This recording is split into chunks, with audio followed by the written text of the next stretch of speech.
We have the Speaker of the House, Daniel Perez, joining us right now on Florida's Voice. Speaking of making the sausage, there's a lot of that, as they call it, going on right now in the Capitol. How are you, sir? Good to see you. I'm doing well. Thanks for having me.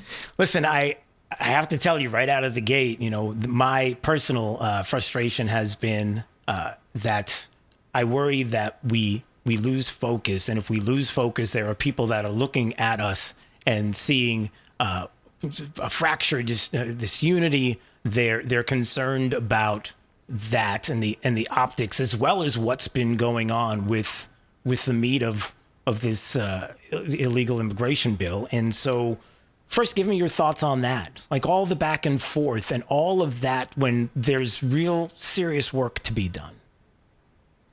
What I feel comfortable acknowledging is that the governor, myself, and President Albritton all have the same goal, which is to solve the crisis of illegal immigration. The difference is how we get there. I do believe that the bill that passed out of the legislature, specifically the House, with over 80 Republican votes, with all Republicans but one voting in favor of, is most in line with the vision of President Trump. And now it's just a matter of finding out what the next steps are. A lot of people have wanted to claim this as a feud. This isn't a feud. Governor DeSantis is a partner. This is a disagreement. Disagreements are healthy. There's nothing wrong with that.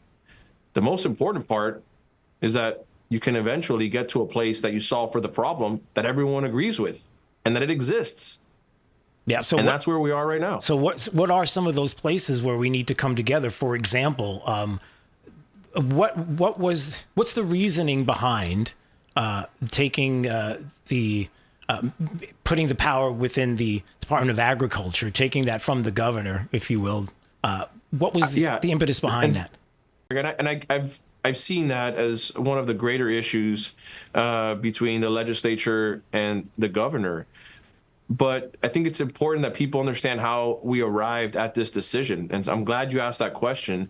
Not many have asked it for some reason, although I know it's one of the greater issues. This all started with who is responsible for the greatest crisis, who is the chief immigration officer. The governor's proposal allows him to give it to a person in his administration that is appointed by the governor himself, and ours gives it to a person that is elected by the people and who is a member of the cabinet. And by the way, currently, the only member of the cabinet. And for good reason. Senator Moody is now at the Senate, and Jimmy Patronis is soon to be a congressman.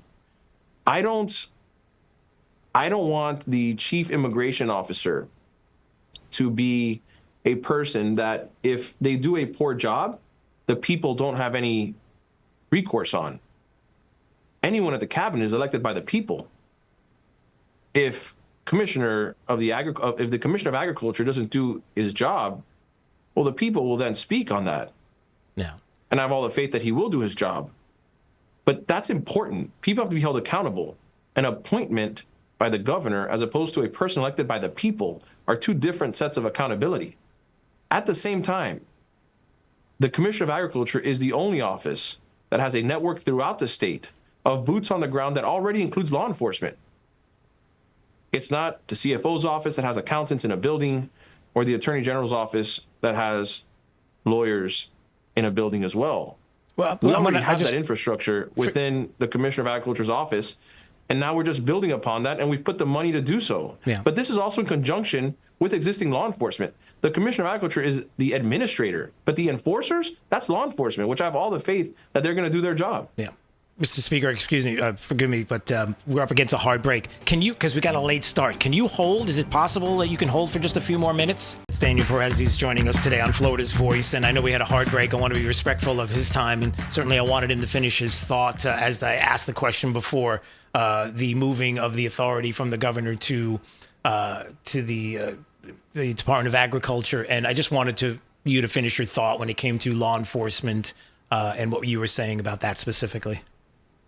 I mean, I had finished my thought, but just to reiterate, we have full belief that law enforcement in the state of Florida is going to act out the law of the land and make sure that federal government and President Trump can lead us in that direction. You know, we do follow the president, and the president has very clearly stated that fixing the crisis of illegal immigration is a top priority, and we're in line with him in order to do so. And we believe our bill does that. You know, this is the most conservative bill that any state has passed with regard to immigration in the entire country.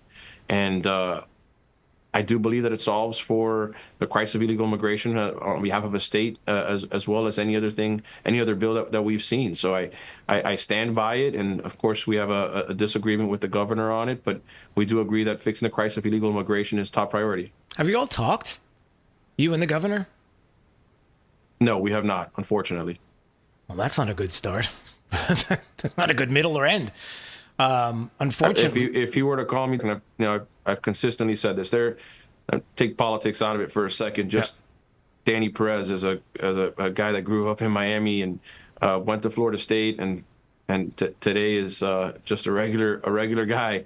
I always over communicate. It's something that I stand by. If the governor were to call me today, I'd leave this interview and I'd pick it up. He's the governor of the state of Florida. He's a co-equal branch of government.